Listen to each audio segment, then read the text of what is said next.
Hello, everybody. Thank you for being here for this Female Trouble Roundtable at Neuchâtel International Fantastic Film Festival 2023. This is a very important roundtable because it's like a companion piece to the retrospective we are showcasing this year at the festival.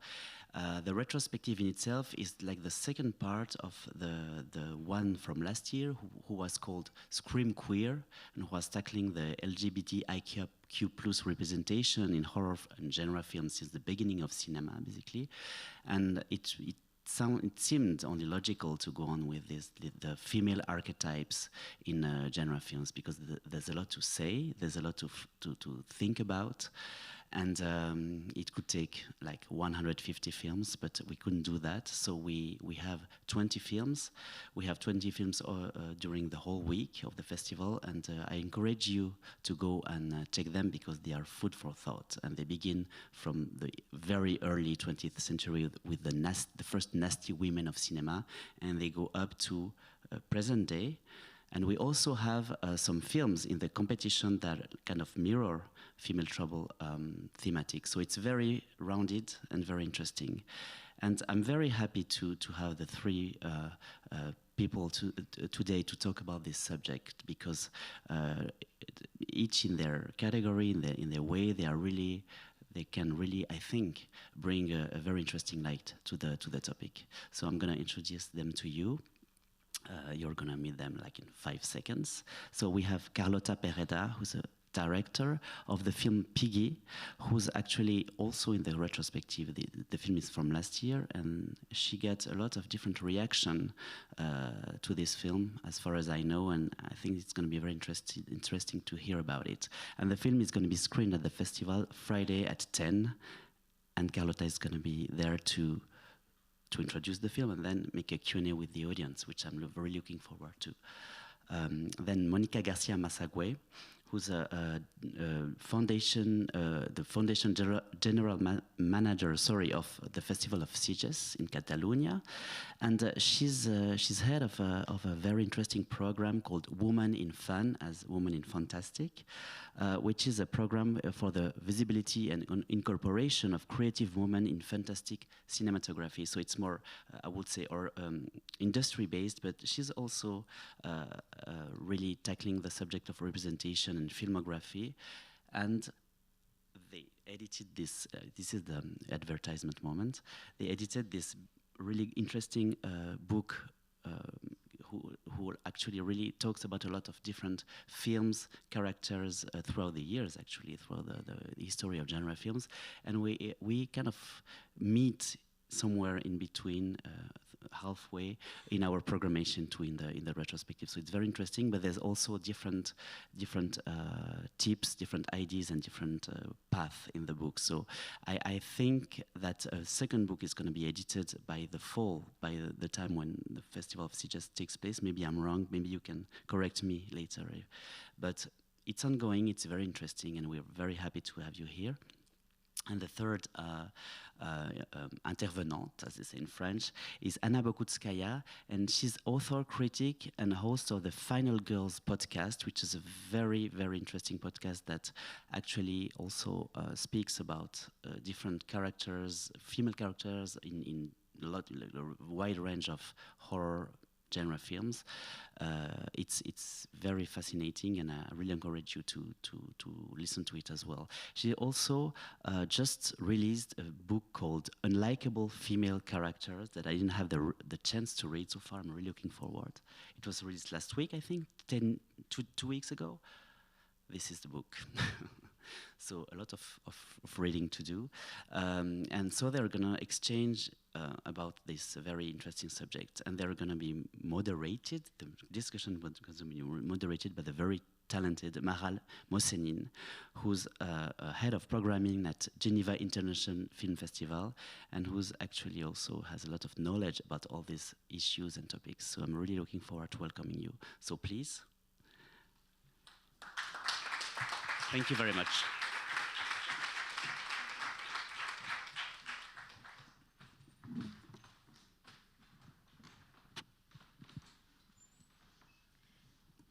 So thank you very much, Pierre-Yves, for the introduction.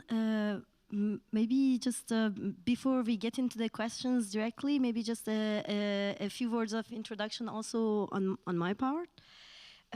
So as Pierre-Yves said, this roundtable is related to the retrospective female trouble, which is ongoing currently at the festival, and it is dedicated to the representations of women across cinema, and especially fantastic cinema, let's say.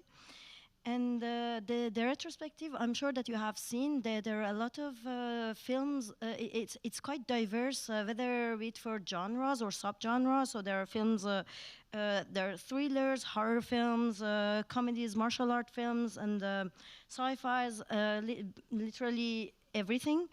And it is also very diverse in terms of geographical representation. So there are American films, but there are also films from Asia, Eastern Europe, UK, Australia, and all over the world. And the other important thing about the retrospective, I think, is the fact that it covers the whole history of cinema, since silent cinema to now. And as the programmers of the retrospective have repeatedly underlined, and just also Pierre-Yves said it again just now, the retrospective is not destined to be exhaustive, of course, but it's but rather to provide examples of a vast and like multifaceted landscape. So we're here with three incredible women specialized on the subject, as I'm sure you can imagine, such a subject can raise a lot of questions, many different questions that all revolve around the place of women in the society, seen through the prism of cinema, and also how it has evolved. How it has conveyed and nurtured the underlying fears, perceptions, but also fantasies about women, and how it has contributed to the construction of stereotypes, and also on the other hand how it has defied or redefined them.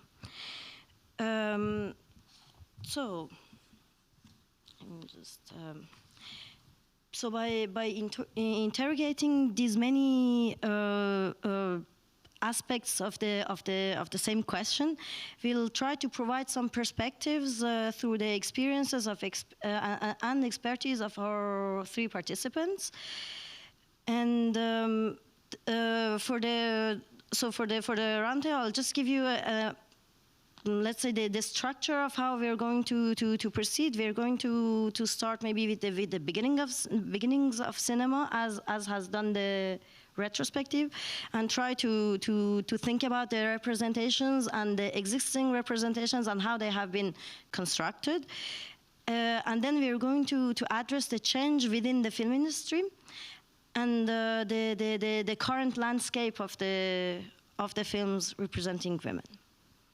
So, for the first part of the discussion, I'd like to start in the very beginning, so with the silent cinema, let's say, and just a very short anecdote regarding that, because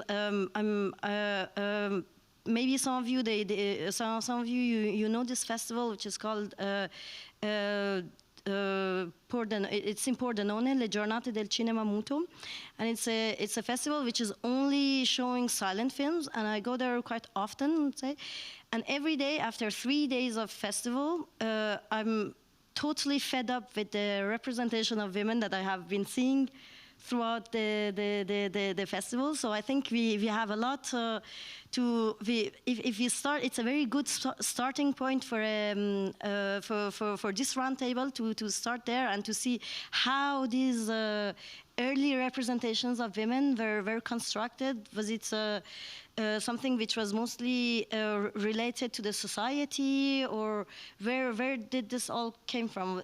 It could be a question of chicken and egg. It's true. Does this come from the society, or is it the cinema which is constructing the representations to be constructing them? And what would interest me here is to see how certain stereotypes start from the very beginning of cinema. They start to become dominant rather than the others. So maybe Anna, if you could start with how the popular culture has contributed to the shaping, to the very early shaping of these stereotypes in the cinema. Well, it's sort of a rise and a very steep fall, really, throughout the history of cinema. Most notably, Hollywood, as one of the birthplaces of movies, and definitely the birthplace of the film industry. But one of the very curious things that I think any student of film history discovers is that before the production code was instituted in 1934, actually there was a lot more playfulness and a lot more unruly female characters. This applies both to silent cinema and to the early talkies. And I write about this in the book, but I think it's a fascinating journey for anyone to undertake. When you see some of the films that were being made, they are the creation of now what we consider archetypes, but a lot of them were experimental, a lot of them were playful, and a lot of them needed to communicate very quickly whether a character was trustworthy or not. One of my favorite kind of early examples of kind of a villainous character is the vamp of early cinema. You needed to know through the way that she moved and how she was made up and her dress that she was dangerous, that she was too lustful, that she was probably going to lead the hero, whoever, into a trap or to their death or something. And that evolved into the femme fatale and to other iterations, especially in thrillers and in genre films. But in a really simple way, women started off without those stereotypes, without those archetypes that they needed to fit into. And then, namely because of that chicken and egg situation of films and characters becoming too unruly for where society was at that time, that they decided to self-censor. There's a whole lot of context involving politics and society at this time, but very succinctly, Hollywood decided to implement a code that would make them self-censor, so they would not get into trouble with the politicians and would not incur big fines for essentially corrupting society. And a lot of that was the foundations of that code were misogynistic, they were racist, they were homophobic, all the good shit. And obviously what that meant for female characters specifically is that they could not step out of line. They could not say certain things or behave certain things, and if they did, they always had to be punished. So then we got about 60 years of female characters that were behaving badly on screen and were unruly or transgressive in some way, but that had to be punished. They had to be either killed or ostracized from society. And that in itself became kind of an archetype of a journey of kind of female characters that were deemed unlikable or evil or, essentially undesirable kinds of women. Mm-hmm. Exactly. Very interesting point. I think we will come back to many of them throughout the discussion. And to follow up, I wanted to ask Monica maybe if you could tell us a little bit more how you think that the fantastic cinema and the genre cinemas, they contributed also to the proliferation of these archetypes, or on the other hand they try to deconstruct them somehow. I think that the fantastic cinema do the same thing along the history of the movies. In fact, the first, when I was hearing you, the first zombie was a woman.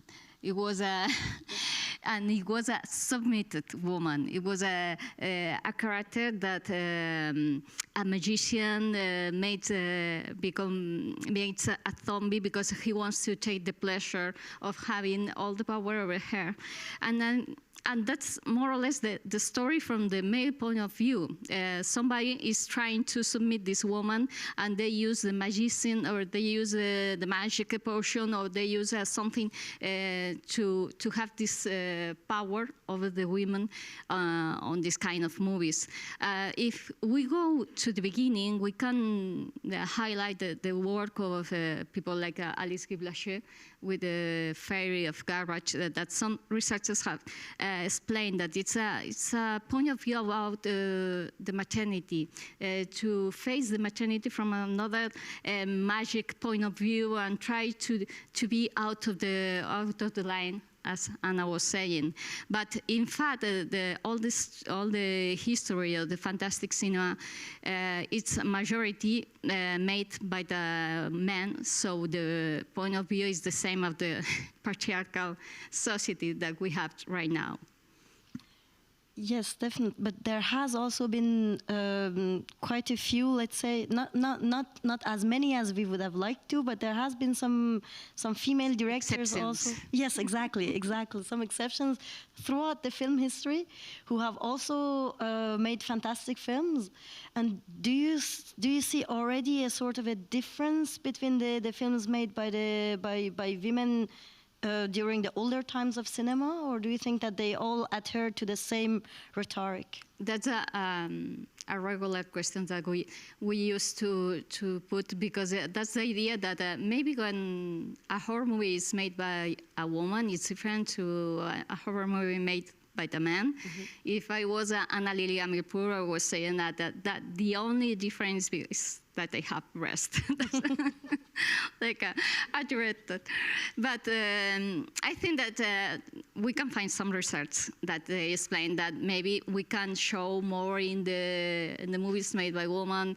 We are talking more about pregnancy, about maternity, about we are not afraid to show maybe the menstruation on something that is more close to a woman environment.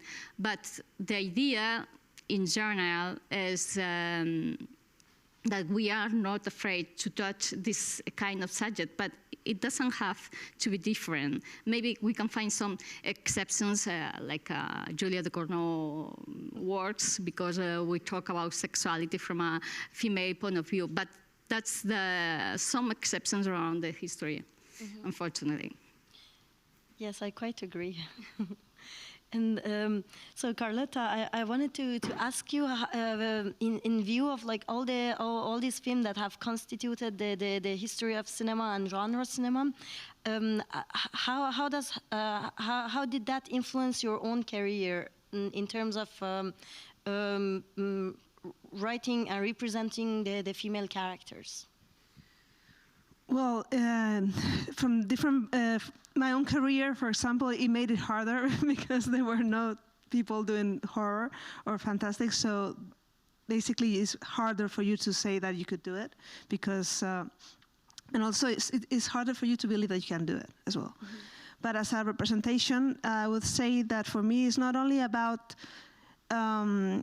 women being represented as human beings or multidimensional human beings and not stereotypes, mm-hmm. but also about what type of women are represented.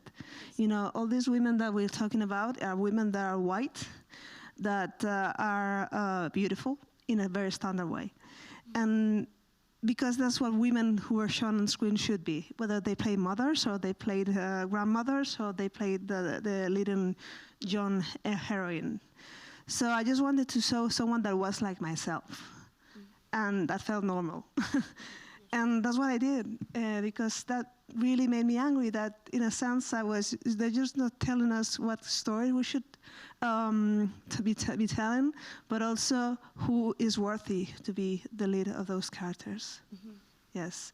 So it was also a reaction. I wish I could say that I was influenced by a lot of women directors, but the truth is I wasn't. I was influenced by women writers and musicians. And it's later that I found all those women, those amazing women, but it was later when I was older and I started looking by myself. But that's not the work that came to me when I was younger. Yes, I think it has been a very long journey for women directors to actually first to get the chance to direct films, which was not always very common, let's say, and also to open up to new types of representations which could go against what the audiences had been used to. So probably not totally. It wouldn't have been easy to find like inspiration in all these sources, let's say. Because it's so difficult to be a part of the history, to be a reference. For women directors, there are, in the history, we have several names, but if you go to school or you go to university, you don't find it. I remember that you told me that you have discovered Agnès Varda after your studies, so the history has forgotten the existence of this kind of masters. Definitely. And I think just to add to what Monica and Carlota were saying as well, what's really important is seeking figures of inspiration in music or literature instead of in film makes you feel very alone and like you're reinventing the wheel constantly. But this is why kind of the other side of the industry is very important. It's not just the films themselves, but it's, figures like professors who are teaching you, filmmakers in schools, people like Monica who are directing film festivals, who are picking the films that are being shown, directors that are being interviewed on stage. I had never seen a female director on stage at a film festival until I moved countries, until I was 25. So I had never encountered that physically in the environment of a film festival, and then suddenly it's everywhere. That also depends on the country where you live and kind of what the environment is. The professors that are teaching you at university, the film critics who pick and decide what is good, what is bad, or what is even worthy of writing about. The erasure that Monica was referencing to is really real and really invisible because it's every day a little bit. A name forgotten, a name misspelled, someone miscredited, a film not written about, not covered, not programmed, and they just disappear. This is one of the things that happened with Alice Guy Blanchet, who, Monica also referenced earlier, a film director who made over 1,000 films, and I think, 20 of them remain? Yes. That, in existence. Some of them were found in, someone's garage all around the world. There was no interest until, historians and film curators have known this name, but it's not a name that's ever told to us when we study film. And I think she's an interesting example of someone who now is a bit more well known because of documentaries and criticism and books that have been written about her contribution to cinema, even though a lot of it now is theoretical. We can't see a lot of this work, which is a real shame, and it's a failure of archiving, really, because a lot of those figures were mostly the same kind of person, And I think you made a really good point of like, those figures both on the screen and behind the screens are really important. If it's always the same perspective, then the same thing is gonna survive because the interest is extremely narrow and no one is challenging each other. Yeah, definitely. And I think that this change in archiving, probably it's coming now, but it's way too late, let's say, because a lot of films, they have already disappeared. So we will probably never get to know them. But there has been a lot of newer initiatives, such as Women in Silent Cinema, or the program which is also shown here, which is called Nasty Women, on the silent films representing women with different. In a different representation compared to what was being done at the time. And to follow up on that, on this discussion, I had one other question, which could be a little bit controversial, let's say. And that's, do you think that if a woman was given the chance finally to direct a film during like in the 60s or 70s or before, she would have to recreate the same types of the same stereotypes for her women characters at the time, or could she have invented a little bit of something else? I think it depends on whether she was working in the mainstream or not. Mm-hmm. If she was working in the mainstream, absolutely, because there's also that you learn the gaze. I mean, you realize how you're shooting something if you have waken up to that, the power of images and how women are represented. Otherwise, just remember the beginning of Lost in Translation. It's Scarlett Johansson's ass, and that's it, and it's a woman director. So I think this is something we have all ingrained, and that's what we have learned, basically. So I'm absolutely sure that she would have. There were some women directors in the 70s and 60s who were working, and they were doing the same thing. Mm-hmm. There's some changes and some kind of different perspectives on some characters, but they were doing what the mainstream was doing. Mm-hmm. Do you agree as well, Monica? Yes, absolutely. At the end, it's teamwork. You have to agree with your producer, and sometimes I would remember right now the words of Mary Lambert that you have some kind of freedom, but at the end you had to deliver one product that the producers is requesting you, and maybe sometimes they choose you because you are a woman. It's like a woman washing for some kind of product. Mm-hmm. And so I think we get to a point which is the change. If you're talking about mainstream cinema mostly, the change in the representation of women, it couldn't necessarily have come from inside the industry, because it would have been too tight for women to develop other types of other types of characters, let's say. But how do you evaluate the influence of the feminist culture and the feminist movements, which were a bit more radical probably than the mainstream film industry? I'll jump in and just say that there were. Whether they were operating in the mainstream or in the avant-garde or the independent scene does make a huge difference, because just in terms of money and how films were seen and who you needed to respond to. But I do think that, both screenwriters, I want to just add, there's a lot of emphasis on directors. And throughout the history of film, there is a majority of male directors, but that takes away from a lot of female screenwriters that were working sometimes under a pseudonym, sometimes not, that were producing scripts that were being made into films that we forget their names because they're not the director, and we have this, obsession with the director figure. But I do think that there's a lot of operating in the subtext as well, especially within more mainstream commercial cinema, where you can make something that is, a by-the-book thriller or by-the-book comedy, and then make it really subversive right in front of your eyes. It's like it's not a genre film, but Gentlemen Prefer Blondes, for instance, is a wonderful piece of cinema that's written by a woman, directed by a man, starring two major Hollywood stars of the time, now iconic, but it's a film that kind of goes against the grain while also being a completely perfect studio film, but has remained in people's consciousness and in the public imagination, because depending on what you're seeing two different films. You can either see a film that celebrates female friendship and ingenuity and smarts and kind of plays around with the expectations of the dumb blonde or the mischievous brunette, or you see exactly that, as two superficial bimbos who are there to get men's money. Those two things exist at the same time in one film, and there's plenty of those scattered throughout the history of cinema. And the question of backlash, I think, is a really interesting one, and it has always gone in waves, because, like, for instance, in the 90s and late 80s, when it was an incredibly fertile time for independent cinema, and really radical films were being made that by young people, especially young creators, young filmmakers, women, queer directors, Black directors, who were creating stories that were not existing in the mainstream. Some of those films are masterpieces.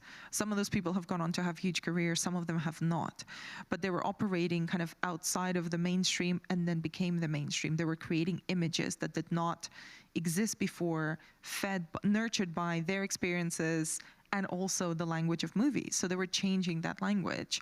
And then there comes backlash, because when you get into the system, you'll know more about this, you have a great success, you do something truly revolutionary, you get absorbed by the system, and then you have to function in a system that is not designed for you. It's the old quote of, the master's tools are not going to dismantle that master's house. I'm paraphrasing that, I'm butchering, but you get the point. Can you actually do something truly transgressive within a system that is designed to eliminate that? And that's a larger thing that I think everybody's battling against. And backlash comes sometimes both from feminists and against them.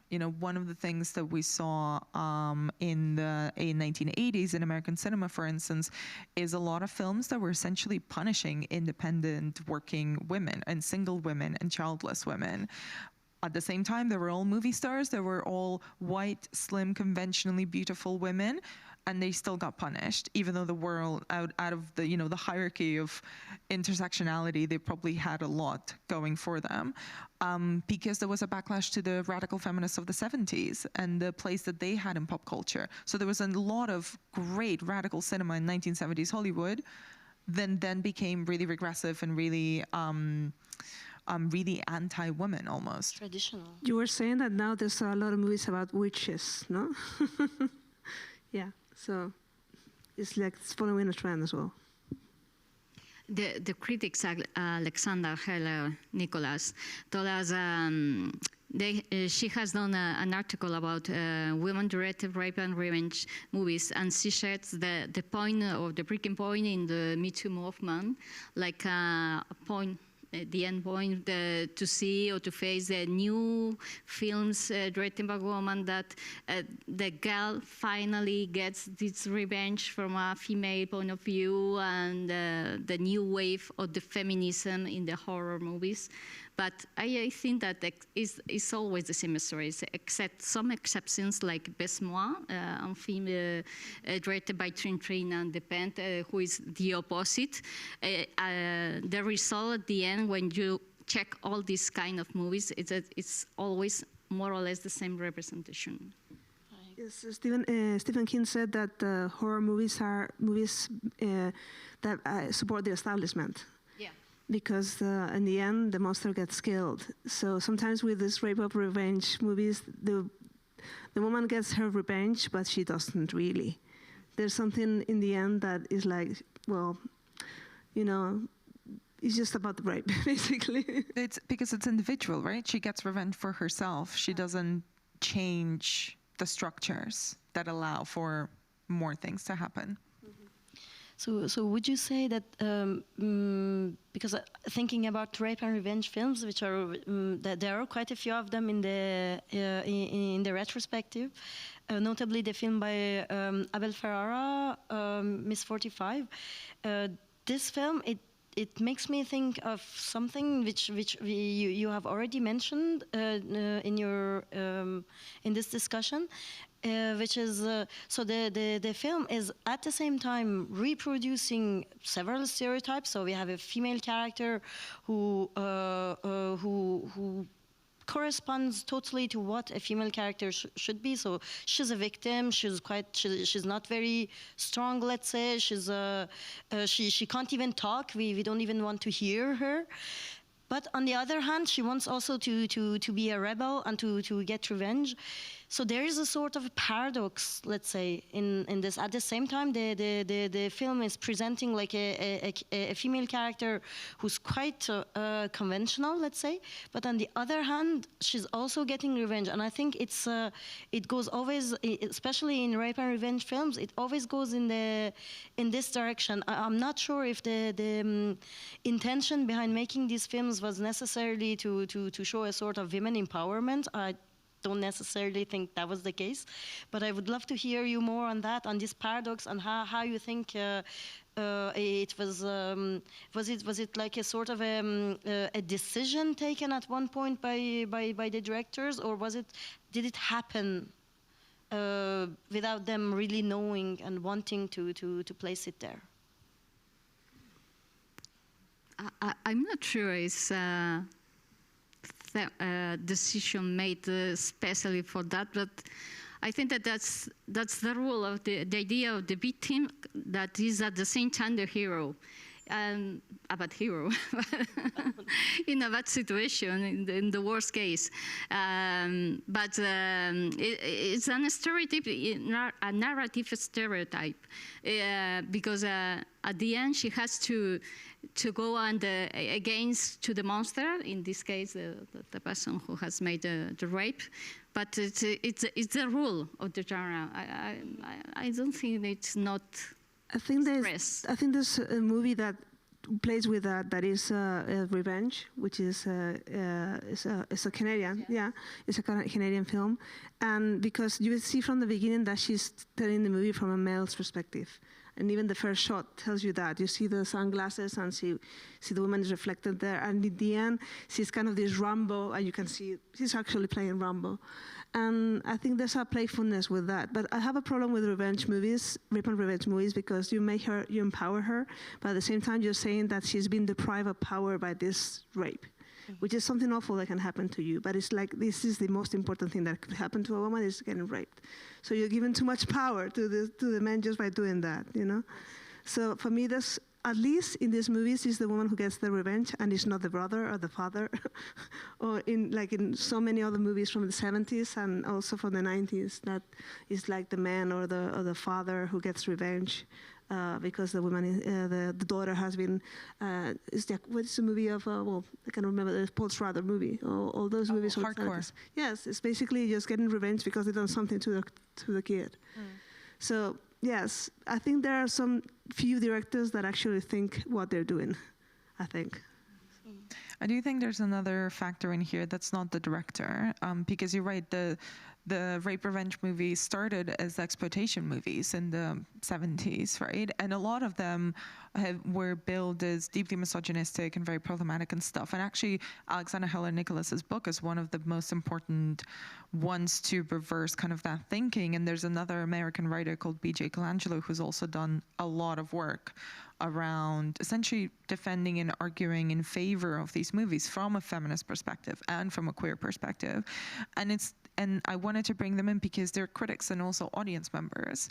So this is the part that that I think is really important to discuss in these films. The intention might have been one, but if you believe in the death of the author the way that I do, that's one part of the equation. Once those movies are out there, they no longer belong. I'm sorry, they no longer belong to the director. No, but absolutely. That's what I want with what I do, basically. And there's no control. Yeah, so yes. You lose control, right, of the thing you've made. And I mean, I think it's really beautiful that anyone finds any sort of empowerment in any kind of art. So if that happens to be rape revenge movies, and there's numerous writing and there's a lot of audiences, female audiences, who have found something to love and connect to in those movies. And I think that is as equally valid as the intention of the director. So perhaps the intention was very callous and superficial and just, let's show some sexual assault and then let's have her fuck up the rapist. That's a fun movie. Let's get some money. Here we go. Done and dusted. And let's make 200 of those.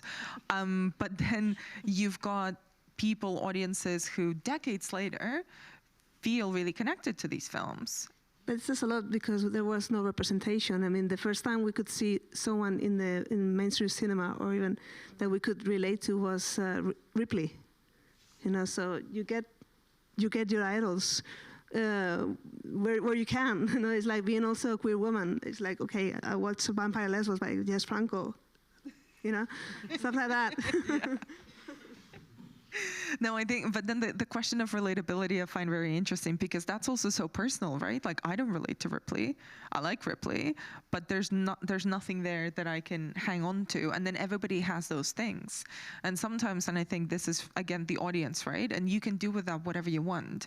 You can make films, you can write about them, you can, write fiction, you can get a tattoo because you love them so much. I remember seeing Carrie, directed by very famous sleazy man, Brian De Palma. And there's a lot of male gaze in that film. Even the starting shot in the bathroom is just like, why are we seeing so many tits? Why, it's high school, But that notwithstanding then is this really powerful, really emotional performance, really troubled and troubling character as well, that is deeply emotional and hurt at the core. And all of that is done by a director who perhaps was not that interested in Carrie's feelings, but then people who connect to her in that way. Brian De Palma was not thinking of me when he made Carrie, but yet the connection is very himself, real. Maybe. But it's very interesting to shift the discussion towards the audiences rather than the people who made the film. Especially because I think a lot of films with very stereotyped representation of women, which were made in the 30s and 40s, they actually had for the audience mostly women, let's say. Like all the melodramas, they were basically called women's film, and it was like it was really the most stereotyped representation of women that you could ever see. So a woman who was a good mother, a good person, like not complaining against everything, and always being like the victim, always the victim, and. These films were actually quite popular with audiences, with female audiences, let's say. But do you think that this has also this has changed, and has that been also like an important factor in the relative change in women representation that we can see in cinema these days? It's difficult to believe in the perfect housewife, and this is for the 30s and 40s, but right now it doesn't exist anymore. We are more complex, and in fact the representation that we saw in films, it's more or less the same, because when you are out of the characters, sometimes you receive a lot of critics. In fact, the film that you were talking about before, Coralie Fageat, in the time that it appears, everybody was criticizing that this is a film made by a woman, and it's the same like in a man. For us, it's normal right now, but at this time, Coralie Fageat received a lot of critics because they expected something more. They expected a feminist point of view to break with the shape of this kind of movies. And in general, the cinema is an answer of our society. Right now, we receive a lot of projects for some contests in the festival. We saw all the time this Netflix syndrome that all the scripts has a white, a black, an Indian, a woman, the queer character. We are experiencing like a diversity disease that makes almost unnatural the representation of the stories. I don't know. Yeah, I entirely agree. Sometimes for some films and filmmakers, it's probably enough just to put like one character with some diversity, and then it's good. We're done. We've made a modern film. That's great. Yes, that's great. Yeah, but I wanted to add on the women's pictures thing, which I think is a really important, genre that was very dismissed at the time in the 40s and 50s when it was at its highest, because people did not consider it, serious cinema. A lot of these films we now consider classics, and it's a whole genre that is, as respected as anything else. If anything, it's evolved into straight dramas and very expensive limited series on HBO and Netflix, so it's now very well respected. But one thing that I do find really interesting about the genre that I think horror is doing right now is that it gave female characters interiority. They're considered women's pictures because nothing really happened. They were having domestic issues, or they were, thinking about like, oh, I'm unhappy in my marriage, or I'm unhappy with my children, or I have this kind of issue or this other kind of issue. But that essentially what it made was making movies about women's lives cinema, making it big, blowing it up to a big screen and saying, this is drama, this is important, and these are characters that are going through these things. They're not shooting people like the Cowboys did, which is, the male melodrama equivalent, but that was always cold cinema straight off the bat. Whether it's Mildred Pierce and Stella Dallas, it's like, oh, you know, the women will go see that and just cry a bit and it'll be fine. No, it's the same kind of drama. It just happens in a different milieu. But I do think that horror in the last 10 years or so, you know, Piggy's a great example, and there's tons of others. A lot of the great female characters that we see in horror films, it's kind of the same thing. It's the interiority of those characters, what's going through their head. Much more extreme circumstances, whether it's a rape revenge film like in Revenge, whether it's a summer slasher film like in Piggy, you know, things are happening around them, but why they really work and why you can tell the bullshit ones away from the stories that come from a writer or a director's heart, is because they're these character portraits. They're about these characters who are feeling things and going through extreme situations, and how do they react to those? You know, I care about Sarah and Piggy because of the character, not because of the slasher elements of it. That is kind of the thing that makes it spicy, but it's because the character is well drawn that you want to spend 90 minutes with her. And I think the same goes for women's pictures. They're fabulous because you get to spend time with these amazing actresses, feeling a lot of things in close up, and you're like, yeah, I want to look at you, you know, find the perfect dress for your daughter's prom. Yeah, it's really intense. I feel all the stress for that, and you know, I connect with that a lot more than, you know, with whatever the drama in the cowboy movies are. I'm not a Western gal, so I don't know. Me neither. But it's funny that you said. Well, it just made me think of something that I heard a fellow writer said, that when she started writing novels and writing films, that she started writing movies about men because she thought that was cinema, you know. That's what was cinema, not the stories of women, and that's true. That's why melodramas were not real cinema. You know, the cinema is what happened to the men on the screen. Yeah. You have one title in your retrospective, In My Skin, Marina de Van movie. We show this kind of interiority, this kind of suffering in the main character. It's incredible. It's a gem of the new French extreme cinema. We can see all these thoughts about a normal life with the next marriage and the next having a baby, etc., etc. And she defies everything and decides to eat herself, like in a metaphor of destroying herself and finishing with the perfect woman that she's going to be there. Mm-hmm. That's right. Yes, that's a great example, yeah. Especially.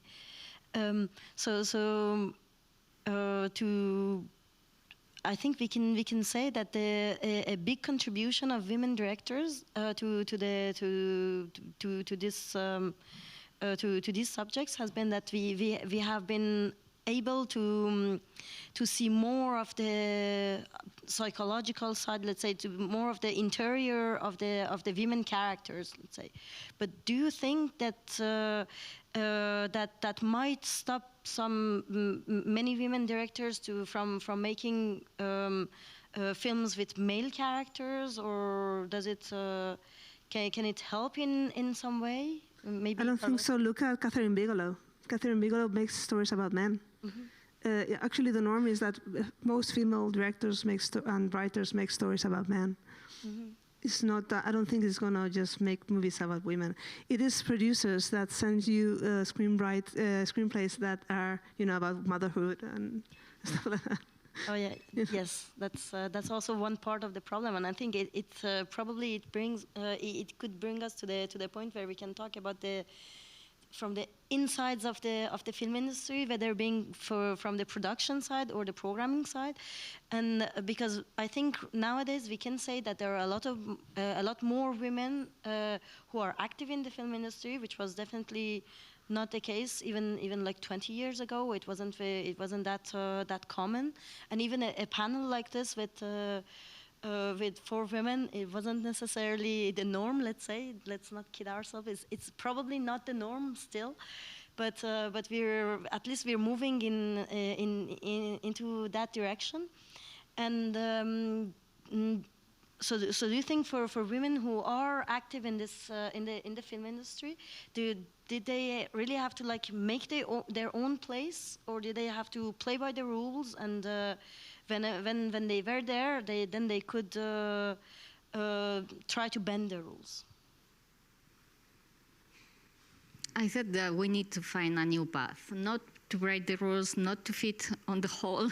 I don't know. I remember the case of Deborah Hill, the woman of John Carpenter, and she set the basis of the final Gal with her scripts and all her experience in production, directing movies, and I'm talking about the 80s, more or less, 80s, and she was saying that she couldn't find a place for herself. And she was a woman that did everything, and she changes the fantasy history of cinema, and we are still in the same point. Yes. We need to find another way, because 30 years, 40 years all passed, and we are still talking about the place of the women in cinema, the creative women in horror movies. I represent a film festival who is I think the oldest in the world, with 56 editions. In all our history, we have less than 6% feature film directed by women in the official selection in 56 years. So something is wrong. I don't know where is the way, but we had to discover it, to find out as soon as possible for the next generations, because we don't have reference, we don't have time, but the society is evolving, but the cinema not at the same time. I think so. Would you agree, Carlota? Yeah, absolutely. And also, I must say that there's so many things, but other things that it takes a long time to make a movie. It takes a long time to get people to trust you. With women, you have to have a career before they trust you to make a movie, and by then you may have children. And those children have the bad habit of eating. So you have to feed them. 3 times or more. Yeah, so you have to choose your projects, and the creative freedom that comes from that is, it depends. So that's why so many directors are making television. I mean, we were talking about Karin Kusama, we were talking about some other, these amazing female film directors that have disappeared. Or that there's so many directors that the first movie may be a horror movie, and the second movie is a comedy. There's a family drama, and because that's what happens, because that's what's easy to get finance, and you have to feed your kids, you know, and take care of them, and that happens. And you know, it's a very complex situation, because it takes a lot of money and takes a lot of time to make a movie. Mm-hmm. So I absolutely adore when I see authors saying, oh, it's like 6 years to think about this new movie, and I went to this lab and this other lab and this other lab, and I just get green with envy, you know, because, yeah, you can do that.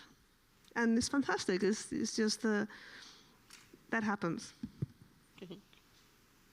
Yeah, I think, you know, that's... there's the practicalities of making movies, and then, you know, like we discussed, you know, like Monica was talking about, such as there's everything else that goes, the whole ecosystem of movie making, right, and how we talk about it. And, you know, I've been thinking a lot and you know, doing a lot around kind of this wave of feminist horror that we've been seeing in the last 10 years, right? And my thinking has sort of changed a little bit, because I imagine, from a director's point of view, why do you want to just single out the women? It's like, why put, you know, Carlota, Anna Lillian Mapur, and Prana Bailey Bond on a panel and say, oh, you know, talk to me about, you know, being a woman and making horror films? I've really shifted my thinking to think, it's like, no, I'd rather hear them talk about the making of the horror, or the horror that interests them, with whoever it is. You know, talk to Dario Argento, talk to someone else about making horror films. So I think there's a part of our kind of shifting of thinking that we also actively need to do, of just not separating ourselves all the time. You know, making sure that, you know, and there's different roles in this, because it's an ecosystem. I can only speak from an exhibition and a critic point of view now, from a programming perspective. If If you're doing panels, make sure that it's not just the same people. Make sure that it's not always men. Make sure that it's not always white people. And, you know, make sure that it's not just the same kind of person, because then you're just in the same thing. And then it's like, oh, we do a woman panel, or we do a diversity panel, and then we're good. We're good because we've done the thing, and they'll be happy. But I think a big part of kind of retrospective works like this, you know, this has been an amazing program because it looks a lot of what's in the film, not just who made the film, which integrates those conversations together. And I think that's one of the kind of the cornerstones of kind of things that we can actively do. And kind of the people who are writing and talking and, you know, programming movies have a big role to play here, I think, because movies take a lot of time, they take a lot of money. There's a whole industry behind that is very difficult to navigate and involves a lot of forces that are beyond a filmmaker's control. But then I think there's also a responsibility to not just, you know, constantly put people in these boxes that we create and then keep them there. And it's like, Carlota, Prano, Anna Lily, talk to me about being a woman. I was like, no, I want you to talk to me about how you got all that blood to come out of that thing in that one shot. That's what I want to hear, because that's what I would ask Argento. That's what I would ask Rob Savage. That's what I would ask any other producer. But I think this, and I'm not saying that it's not a different experience being a woman, and then all the different intersections that come in with that. But also, I never hear a filmmaker, a male filmmaker, being asked, so Dario, tell me what it was like being a man in 1970s Italy. Talk to me about that experience. I'd like to hear, tell me about how easy it was. Was it easy? You know, but the constant repetition of, tell me about how hard it is to be a woman. I'm like, no, I want to talk about the things I'm doing. The content. The content, yeah, not just the experience. To be fair, that's changed. I mean, yeah, that's changed. I think I've been to some panels that are about the movies, yes. But absolutely true that it's about the movies, but it's all female talking, never a mixed thing, unless it's just an academy thing, yeah. And just to continue a little bit on the programming side, so Monica, maybe you could let us know how in your work when you're choosing films, do you think about all these aspects, and do you try to improve, let's say, that 6% ratio that has existed in your festival when you're doing the programming? I always say that the movie has to defend by itself. It doesn't matter if it's directed by a man or a woman. The first is the quality of the movie, the interesting in the movie, and besides that, we can see if it's directed by a woman or a man, because it's a statistic that it goes very well in the press conference, and you have to to say always. But don't you remember that 7 years ago, more or less, there was a movement called 50-50, 2020, yes. That's the idea that the film festivals arrives to this 50% of the selections committee, of the programs, the juries, etc., etc. I think that in general, film festivals, we have a special point of view. We try to be more equal in selection. It's something that is in your mind. It's not expressed, but it is. When you choose the juries, you are trying to be to join all this kind of point of view, and it's true. Decades ago, maybe we wasn't aware that the importance of having female and male and etc. point of view in your selection.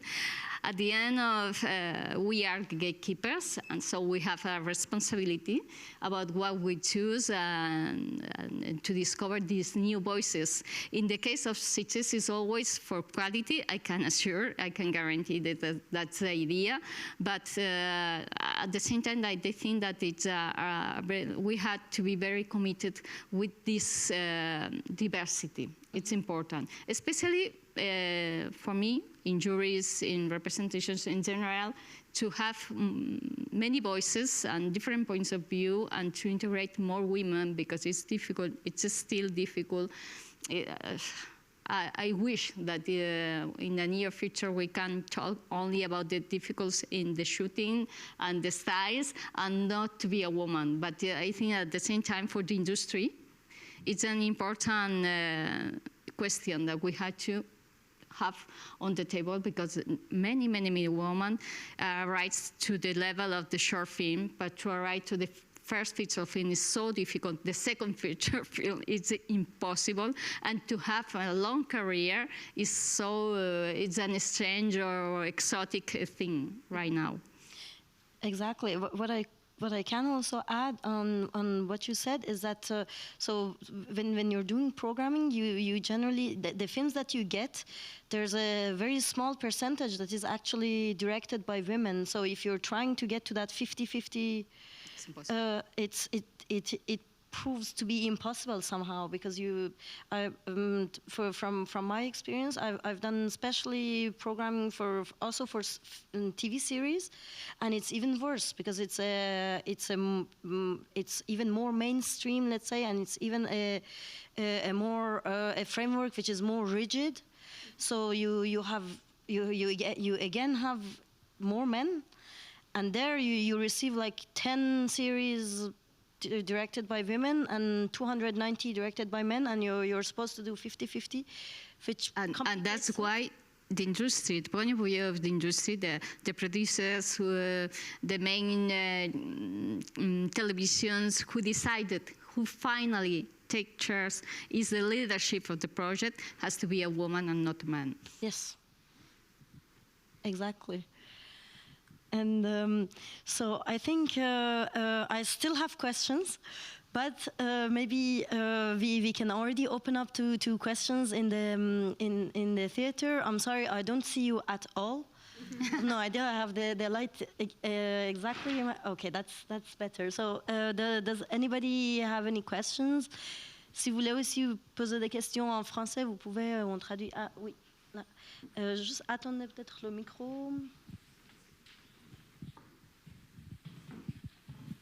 First of all, thank you for this very interesting conference. I learned a lot by hearing you.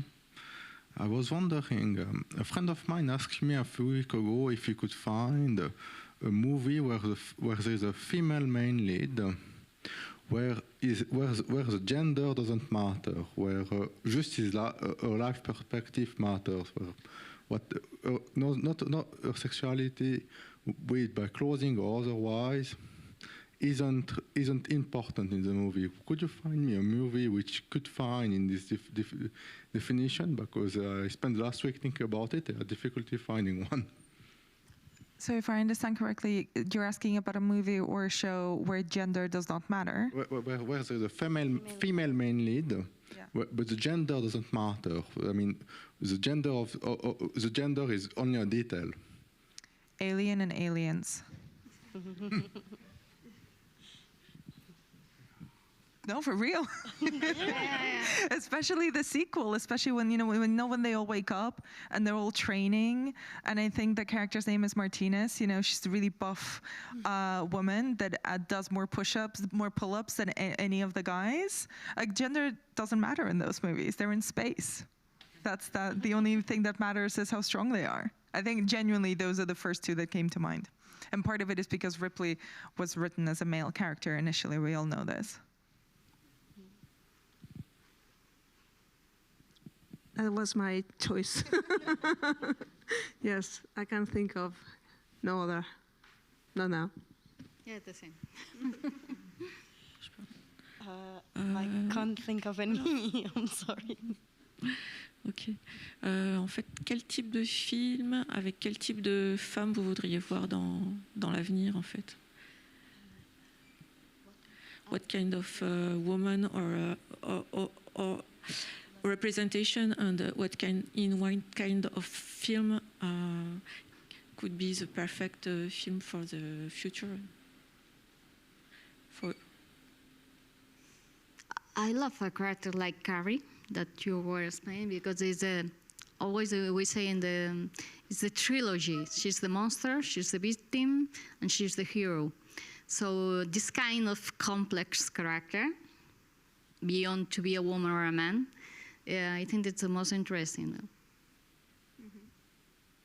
Yep, just complexity. Well, just well-written characters. I think thinking of fictional characters as role models for real humans is a really dangerous tightrope to walk on. I go to my movies to see good stories, not to get a how-to for living. So I think that's, it's a sort of roundabout answer to your question. It's like just good characters, and good characters that make sense with the story and the world which they inhabit, as opposed to a blueprint for what a woman should be or how a woman should act, because that is a dangerous avenue that we've already walked, and not just for women. Yeah, and now there's this tendency to make this women have to be perfect again, but they have to be perfect, not like the perfect housewife, like they have to be the perfect hero. And it's like, we don't want that. We want real human beings, but there's like this tendency, and it's not only in the industry, it also comes from the audiences. You get a lot of criticism because you don't depict, you depict this woman, but she's not perfect, and she's the first representation of this woman. You should have made her a better person, or pristine in a sense. And that's dangerous because it's the same thing, but coming from a different perspective. It's the same type of censorship. Any other questions? Just one. This is a question for any of you. In which other genres would you like to see more women directors and women actresses express themselves freely? We have horror, obviously. Which other genres, say in this lifetime, is the market such that we don't have to care about certain protocols of representing women in one way or another? But which other genres do you think we could make progress in the next, say, 10 years? Martial arts, science fiction, Action. all what you action. don't expect that it was going to be directed by a woman. We need woman on that. Westerns, probably. It remains very male-dominated, let's say. War movies. Oh, no. No, because women don't make wars.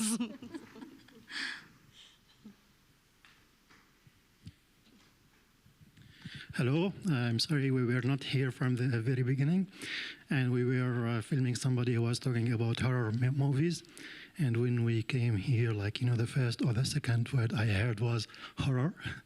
It was dark, and my friends looked horrifying. Anyway, women, you women, my question is, what that motivates you to make horror movies? You have touched on women having a baby and something like that, and imagining the horror that might come if something happens to her baby. So why don't you think about us, or the audience, what might happen to us? I'm kidding. It's okay. So what motivates you to make horror movies? That I like them. I like horror. The pleasure. We were talking before about this sadistic scotophilia, the pleasure of watching suffering somebody on the screen. I don't make horror movies, so I don't feel equipped to comment. But I did like that you started with question with you women. What do you like? Why do you like horror? Yeah. Okay. Any other questions there?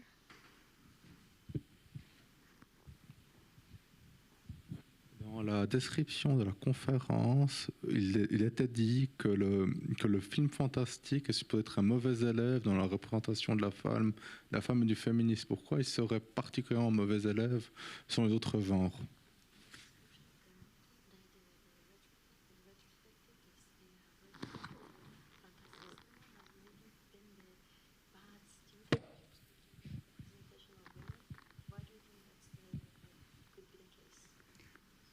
Je ne suis pas d'accord. Je crois que le cinéma fantastique, c'est très riche dans la représentation féminine parce que les réalisateurs, la majorité, ce sont des hommes.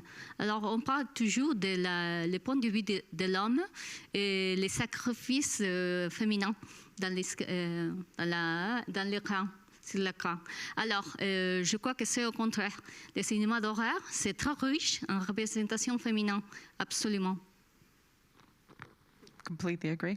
I genuinely think that, outside of eras and, individual cases or women's pictures and stuff, horror cinema from the very, very start of cinema has been consistently the most rich genre for female characters, always. No matter who was behind the camera, just based on what's on screen, always incredibly rich. Female and queer characters, yeah. Yep. We need more men suffering on the screen. Volunteers? Maybe one last question, because I still have one question that I really want to ask. So please, just one short question before I ask. So we have a question from a woman. We've only had one question from a woman, which I find really curious. Yes. Hi. Should men be able to becoming children? I mean, it would change the whole perspective. Not general in film, so the whole perspective of the world. Sorry, could you repeat it? Because we missed the first part. Should men be able becoming children so that it would, giving birth? So that's my question. So that it would change the whole perspective. It would change the world. I would not change the perspective of cinema. It would change the world. I don't think you even need to go that far. If men had periods, healthcare would be free for everyone. We all know this. It's fine.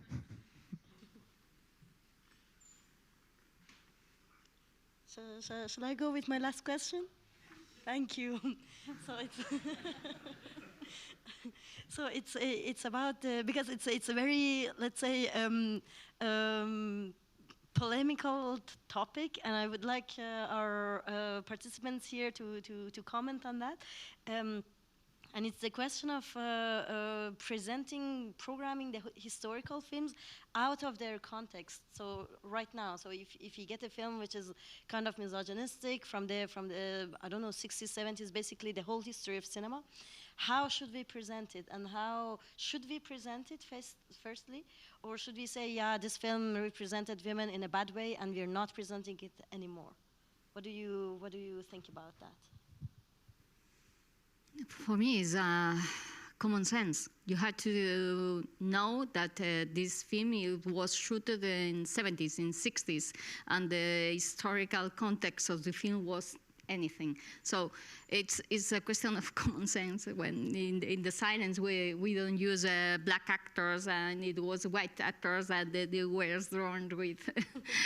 No, it's a question of having a white point of view, and to know that every example in the history represents a part of our history as a society or as a people. Yeah, I think we have to stop infantilizing the audiences. Yes. I agree. I would also add that then it's the responsibility of whatever the festival, the curator, the method of presentation is to actually provide that context, because and that can happen in a myriad of different ways.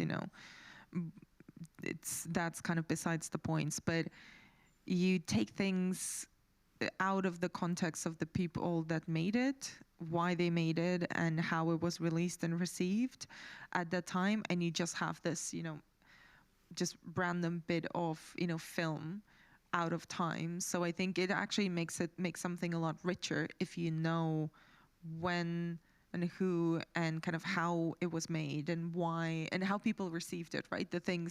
There's always movements of, rediscovering people, rediscovering work. And that's part of what festivals and cinematheques do as well, right? Is that they recontextualize people. People fall out of the canon, which is a made-up list anyway, by a whole bunch of pretentious white men, and we know this.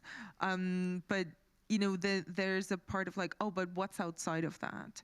And contextualizing, well, why didn't we study Agnes Varda in school? Why didn't we study this in university? Why is it so difficult to show this film, for instance, versus, I don't know, Stand By Me, which has had 32 Blu-ray editions at this point. But I think there's a lot of questioning and contextualizing, not just moaning about things not being shown or things not being exactly right, but actually, doing the work of actually actively contextualizing things. And sometimes that also requires like investment of time and resources, in restorations, in retrospectives, in if we're talking about like archival programming and repertory programming, of showing things that perhaps are more expensive or rare, that are not just Carrie and Aliens, which are great, but they get shown a lot. So I think everything can be traumatizing or triggering or offensive to different kinds of people. That's a question of perspective. I think there's a level of empathy that does always need to exist for other people's ways of experiencing things that might be very, very usual to you, using the royal you. But when it comes to presenting work, I just think you need to be respectful and considerate and just provide the context. Sometimes we assume knowledge. When you do a lot of this kind of work, you assume that everybody has seen everything, the same things as you. Everybody knows the context. Everybody has the same feelings about stuff as you do. And that's the same kind of reductive thinking. Even if you're a woman, you can sometimes think, well, every other woman has my same experience, and that's not true. And I think it's just incorporating that into however you're presenting work should just be it should just be the norm. Yes. And I think that's a very good point to finish on. So thank you for your participation and for your insights. And thank you, everybody, and have a nice rest of the day.